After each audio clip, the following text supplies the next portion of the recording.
So one of those is Marta on Peachtree Street.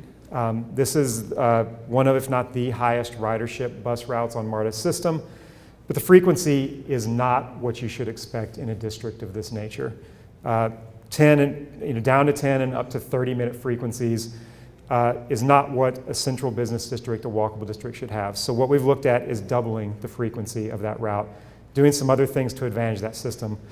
When we've done projects like that around the country, you can expect about a 50% increase in transit ridership for that doubling of frequency. So you don't quite get a one rider per $1 spent increase, but given the kind of issues we have with wanting to make the most of the space we have, we feel like doubling that frequency and the benefits that we get is a very good investment for us. We're looking at what we're calling West Peachtree and Spring Street complete street ideas. We think that these corridors have the opportunity to create a lot of walking and biking amenity throughout Midtown that they don't have right now. So let's take West Peachtree, for example. This picture shows what congestion on West Peachtree looks like. So all the people that are lined up to make a turn to go towards the freeway, they feel like they're sitting in congestion. But everybody who's in the other 3 lanes is going about as fast as they want to go. So this is what happens at 5 or 5:30. Half the people on the street feel like they're sitting in congested conditions. Half the people on the street are making great time on this stretch and glad they could sort of shoot by things. So the opportunity here is that we don't need all 3 of those empty lanes in this most congested period of the day, and can we repurpose that space for something else? So this is what West Peachtree looks like right now. We've got the 4 moving lanes of traffic, on-street parking, and the substandard, the 4-foot bike lane that most people don't feel very comfortable in. So what we've looked at is expanding, taking one of those lanes on the right-hand side that isn't really used any time of day, and creating buffered bike lanes. So the difference between buffered bike lanes and bike lanes that are attached to the street is that the data shows us really clearly when these separated lanes are put in, a lot more people use them because you're tapping into a bigger, wider audience. You're starting to get to people that are less confident in their biking ability, that are newer to biking, that just feel like that separation, that buffering is the thing that they need to get them over the hump, or to feel like, I feel comfortable bringing my 12 or 13-year-old out on a bike ride with me. Here we have the space. If we repurpose that one lane, we have the space to create that very high-end buffered kind of bike lane. So it'll look different in different parts of the streets. So here, you might see something that looks like this. This is in front of the Art Center Marta Station, so could be something like that. It could even be something that's more landscaped and adds kind of more amenity and green to the environment. But these are all the kinds of opportunities that we potentially have to make West Peachtree a much more bikeable street, but also to calm the traffic a little bit, to slow things down so that the pedestrians walking along and across West Peachtree have slower traffic, shorter crossings, making it something that's much more comfortable for people to walk along as well as bike along. Same idea on Spring Street. We have more lanes than we need really any hour of the day. So can we take one of those 4 lanes and create the same kind of idea, a buffered bike lane, as a companion to West Peachtree? So we've got north and we've got south, just like we do with the car traffic. The thing that we probably heard more than any one thing from people was EastWest Transit connectivity on the east side of the connector. There are really great shuttle services on the west side of the connector from Atlantic Station, Georgia Tech, a lot of really good first mile, last mile shuttle services, and the east side of the freeway just doesn't have the same kind of transit service, and it's something that we heard repeatedly from people that they'd like to see. And so that's one of the recommendations here, to find a transit connection that can get you from West Side Provisions to Atlantic Station to the core of Midtown on the east side of the freeway, to the Marta Stations, and potentially even over to the Beltline in Piedmont Park. So we've looked at that kind of system. What would the frequencies be? What might the alignments be? We also think the idea of exploring a partnership. There are systems around the country. There's a system called Bridge, B-R-I-D-J, in Boston and DC, which is kind of like Uber, kind of like transit. This is a private company that partners with a public agency, and they run transit along routes, and they poll their riders, and if they need to move the route around or scoot it around or have it vary by time of day, they have more flexibility to do that sort of thing, and it's something that can be much more responsive to the needs of the community and has some efficiency that isn't always there with systems run by transit agencies. So that's something that we think is worth exploring here as well. One of those east-west opportunities is also North Avenue.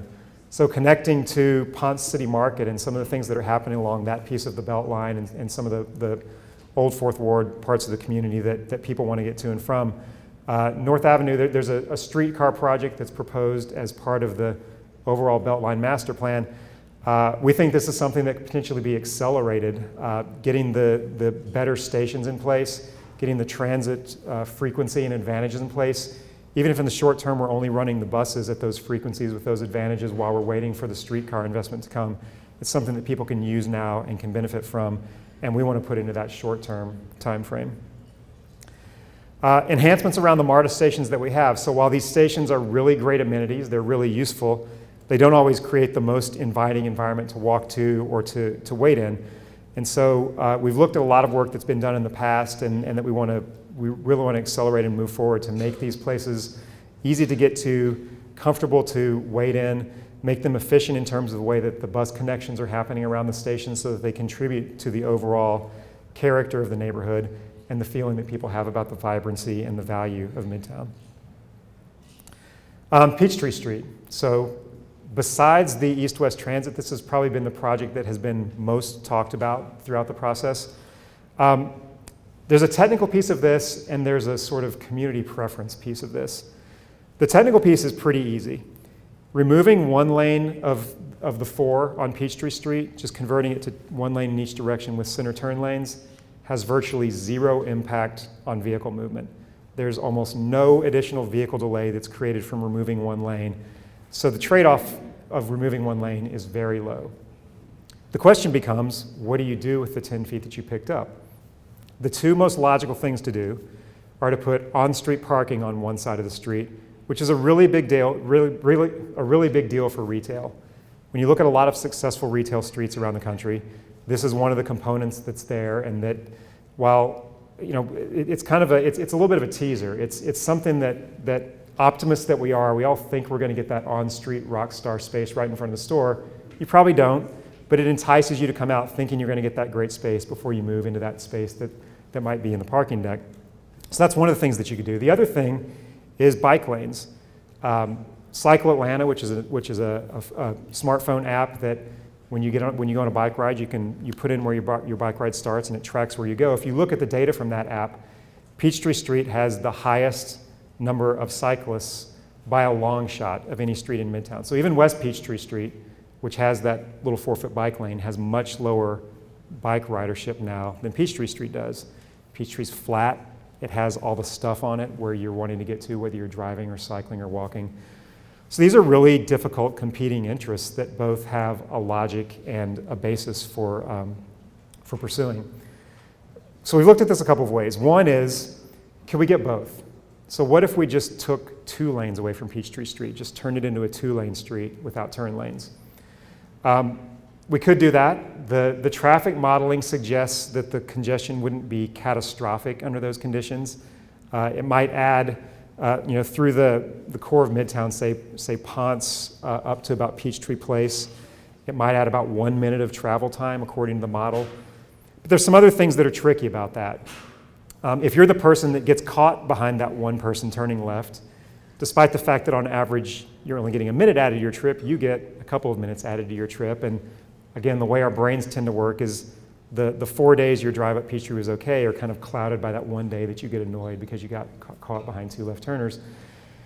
There's also a bit of a conflict with the first recommendation I talked about, which was doubling the frequency of the buses on Peachtree Street. So if we've only got 2 lanes of moving traffic, then bike lanes, then on-street parking, the buses have to pull into the bike lane to stop and pick up passengers because of ADA. You have to pull up next to the curb so that the wheelchairs can get on the buses. So the buses will pretty frequently be pulling into the bike lanes and stopping and picking up passengers. It's not the end of the world. It happens on streets around the country. I live in Los Angeles. My commute into work is on 7th Street in downtown, and I'm jockeying back and forth with the buses the whole time. It's annoying, but you deal with it. It's okay.